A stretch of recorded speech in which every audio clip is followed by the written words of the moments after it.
जय हिंद दोस्तों, जैसे कि आपने थंबनेल में देख लिया है कि इस वीडियो में हम लोग क्या पढ़ेंगे, method of the minimum chi square. तो इस बिना देरी किए चलिए शुरू करते हैं। जाने से पहले एक बात बता दूं कि ये प्लेलिस्ट बहुत ज़्यादा इंपॉर्टेंट है एग्जाम के लिए और कंपटीशन के लिए भी। तो चलिए देखते हैं method of the minimum chi square है क्या। क्या कहता है method of the minimum chi square appropriate in the situations when the sample value x1 x2 and so on xn। कहता है कि जो ये मेथड ऑफ द मिनिमम का स्क्वायर है ये कब यूज़ करने में ज़्यादा अच्छा रहेगा, ज़्यादा इससे प्रॉफिटेबल होगा कि इसको इस मेथड को यूज़ कर लें। वो मेथड है तब जब हमारा सैंपल वैल्यू जो है कुछ इस तरीके का होगा, x1 x2 एंड डॉटेड करते हुए xn तक is drawn from the multinomial distribution with k mutual exclusive और more probability p1 p2 and pk such that ये। तो पूरा बात ये है मेथड ऑफ द मिनिमम का स्क्वायर कब यूज करेंगे, जब हमारा sample value x1 x2 and xn तक होगा और साथ साथ वो कहाँ से ड्रॉन हुआ होगा, मतलब वो सैंपल जो लिए हैं वो तो कोई चीज़ में पॉपुलेशन में से या कोई बड़ी एरिया में से उसको लिया गया होगा।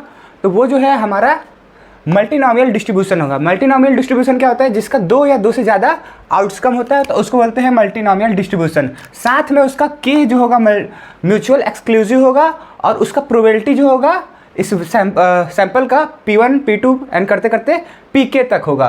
और जब सच दैट कुछ इस तरीके का होगा, जब प्रोबेबिलिटी को पूरा ऐड करेंगे तो summation of i goes to 1 to k pi equal to 1, मतलब ये जो पूरा प्रोबेबिलिटी है उसको सम करेंगे तो क्या आना चाहिए, 1 आना चाहिए। आगे देखते हैं। Let us the suppose observe, ये था हमारा जो पहला लाइन, ये 2 लाइन था, ये बता दिया गया कब यूज करते हैं, कैसा सैंपल होगा, कैसा हमारा ऑब्जर्वेशन होगा। अब चलिए उसको देखते हैं हैशलेट में है क्या। Let us the suppose the observation classified into the group with observe frequency f1 f2 and so on fk such that उसका समेशन n आता है। कहता है कि सपोज करिए कि हमारे जो ऑब्जर्वेशन है उसको हम लोग ग्रुप में डिवाइड कर दिए हैं और उस ग्रुप का जो फ्रीक्वेंसी होगा कुछ इस तरीके का होगा, f1 f2 and so on fk, और इसका समेशन जो होगा पूरे इस फ्रीक्वेंसी का वो वैल्यू आएगा n। यहाँ k तक लिखा है इसलिए यहाँ पर ऊपर k लिखा है, इसका मतलब पूरी वैल्यू को सम है तो यहाँ पे आएगा n। आगे देखते हैं। The group probability P R function of the parameter theta.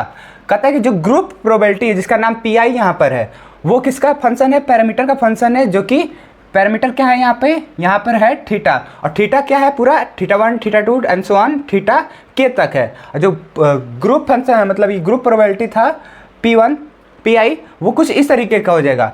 pi जो है वो pi फंक्शन ऑफ थीटा, मतलब इस थीटे का, इस पैरामीटर थीटे का फंक्शन है कौन, ग्रुप प्रोबेबिलिटी, वही लिखा हुआ है शॉर्ट फॉर्म में। And the expected frequency is के, और जो इसका एक्सपेक्टेड फ्रीक्वेंसी है वो के होगा, और ग्रुप जो होगा के जो होगा वो ग्रुप होगा कुछ इस तरीके का। ग्रुप होगा किस तरीके का, E1 equal to n P1 theta, E2 equal to n P2 theta and so on करते करते EK equal to n PK theta. ये हमारा क्या होगा, K का ग्रुप होगा जो इसकी मदद से फ्रीक्वेंसी और ये थीटा की मदद से बनेगा।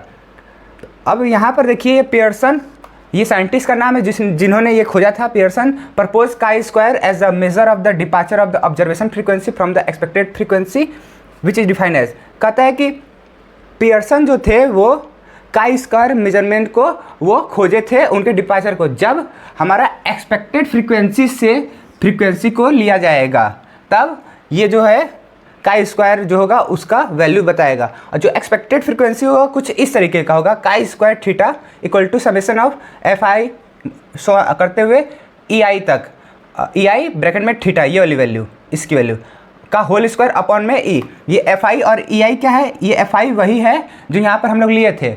ये fi जो दिख रहा है ये जनरल फॉर्म है। जनरल फॉर्म किसका, ये पूरा f1 f2 fk का ये जनरल फॉर्म है, और e1 ei जो है वो ये जनरल फॉर्म है, E1 E2 and so on EK तक, ठीक है।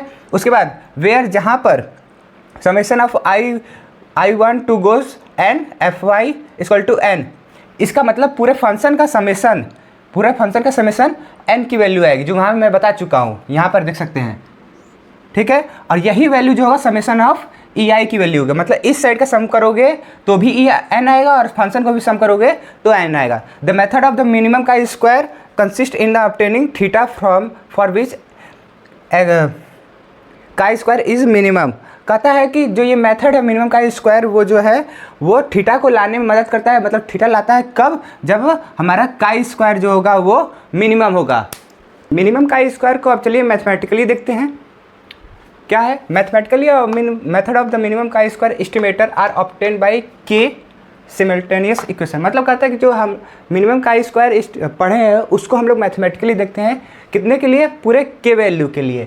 तो वो उसका इक्वेशन कुछ इस तरीके का होगा, पार्शियल डेरिवेशन ऑफ द का square with respect to the theta J, जो कि वैल्यू 0 देगा फॉर ऑल, जे की वैल्यू 1 2 3 एंड के तक हो गया, and double differentiation of the का square with respect to theta J वो होगा ग्रेटर देन 0। मतलब सिंगल टाइम करते हैं तब वो 0 के बराबर होगा, double differentiation partial double differentiation करते हैं तो वो 0 से बड़ा हो जाएगा। अब उसके हम प्रॉपर्टी के बारे में जानेंगे। क्या है पहला property, method of the minimum का स्क्वायर एस्टिमेट्स आर कंसिस्टेंसी। जो हमारा मिनिमम का स्क्वायर है वो हमेशा कंसिस्टेंसी रहता है। दूसरा, मेथड ऑफ द मिनिमम का स्क्वायर एस्टिमेट आर यूनिक। जब हम लोग का स्क्वायर वैल्यू निकालेंगे कोई चीज़ के लिए, कोई भी वैल्यू के लिए, तो वह हमेशा यूनिक रहेगा, मतलब एक ही वैल्यू देगा।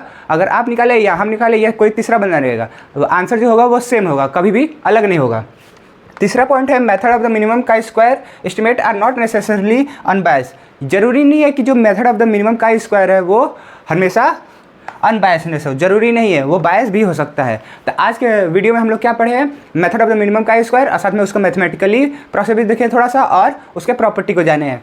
तो इस चीज़ को जो है आप नोट कर लीजिएगा, एग्जाम के समय बहुत ज़्यादा इंपॉर्टेंट है। एक बार लिखेंगे तभी आप एग्जाम में दोबारा लिख पाएंगे और अच्छे मार्क्स ला पाएंगे। मिलते हैं अगले वीडियो में, फिलहाल के लिए ना, जय हिंद।